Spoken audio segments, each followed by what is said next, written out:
Good morning students. बच्चों, हम class 8 की सोशल एंड पॉलिटिकल लाइफ का चैप्टर नंबर 2 पढ़ रहे थे, अंडरस्टैंडिंग सेक्युलरिज्म।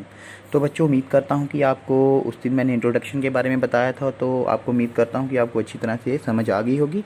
तो आज हम अगले पेज से पढ़ना शुरू करते हैं, पेज नंबर 19 से।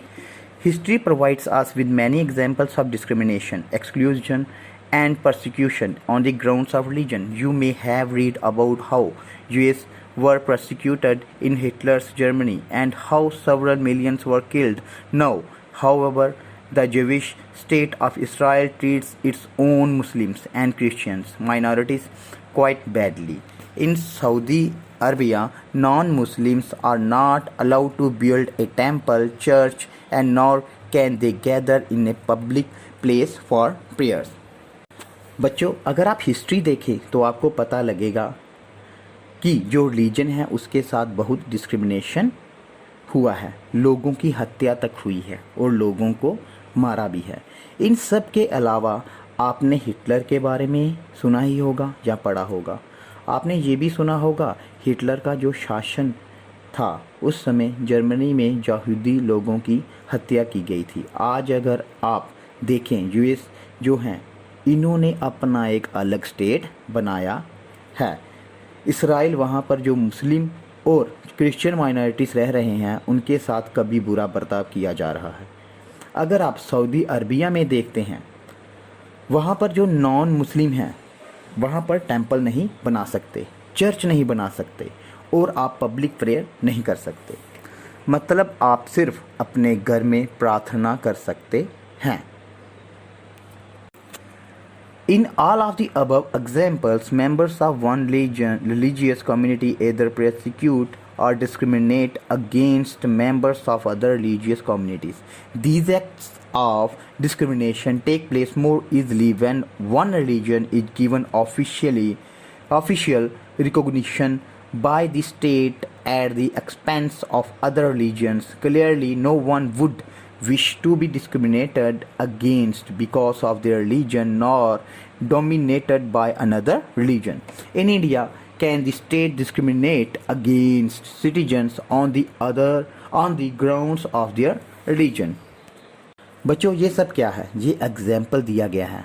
आप अगर पूरे वर्ल्ड में देखते हैं तो आपको किस तरीके से रिलीजन के आधार पर डिस्क्रिमिनेशन देखने को मिल जाता है।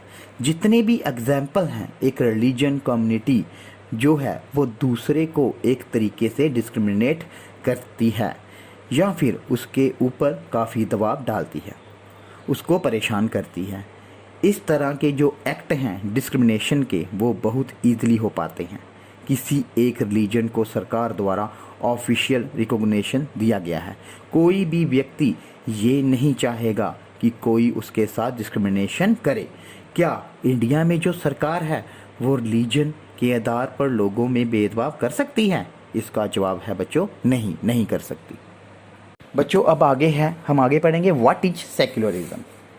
In the previous chapter you read about how the Indian Constitution contains fundamental rights that protect us against state power as well as against the tyranny of the majority. The Indian Constitution allows individuals the freedom to live by their religious belief and practices as they interpret these. In keeping with this idea of religious freedom for all, India also adopted a strategy of separating the power of religion and the power of the state. Secularism refers to this separation of religion from the state.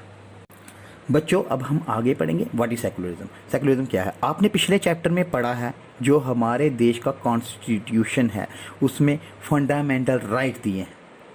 आपने अपने सारे citizen को, जितने भी हमारे देश के citizen हैं, उनको पूरी फ्रीडम है, पूरी आज़ादी दी है कि वो कोई भी धर्म अपना सकते हैं। जब भारत का संविधान बन रहा था उस टाइम पर इंडिया ने ये स्ट्रेटजी अडॉप्ट की थी कि जो धर्म की ताकत है और जो एक देश की ताकत है, इन्हें अलग रखा जाएगा, इन्हें जोड़ा नहीं जाएगा। बच्चों, आज हमने व्हाट इज सेकुलरिज्म के बारे में पढ़ा, आगे पढ़ा इस चैप्टर को। तो कल हम इस चैप्टर के आगे अगला पेज पढ़ेंगे why is it important to separate region from the state, और इसके हम कल 1-2 क्वेश्चन आंसर भी करेंगे। Thank you.